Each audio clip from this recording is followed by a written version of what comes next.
भाई ये American boxer Antony Tyler को घमंड थिला कि जे इंडिया रे एमती को बॉक्सर जन्म नेइनी जे कि याकू हरई देबो और मैच कॉन्फ्रेंस रे ओपनली चैलेंज भी करिथिला। India has never produced a world box. ताकू बोधे जଣା नथिला कि से मैच कॉन्फ्रेंस रे हम इंडिया रो नीरज गोएट भी बसिचंती बोली। नीरज गोएट खाली चैलेंज को एक्सेप्ट करंतीनी सागरे गोटे कोडा जवाब भी दियंती। Don't talk about my country, okay? India तेरा बाप है।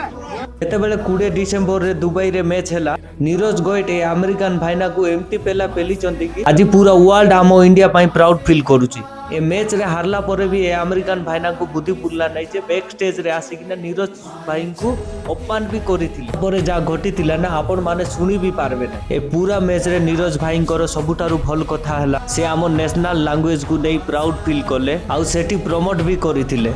सेठी भाई आज पूरा वर्ल्ड कहे don't under estimate Indian man. India वाले जो बोलते हैं वो तो करते हैं, उसके अलावा दो तीन चीज और कर देते हैं।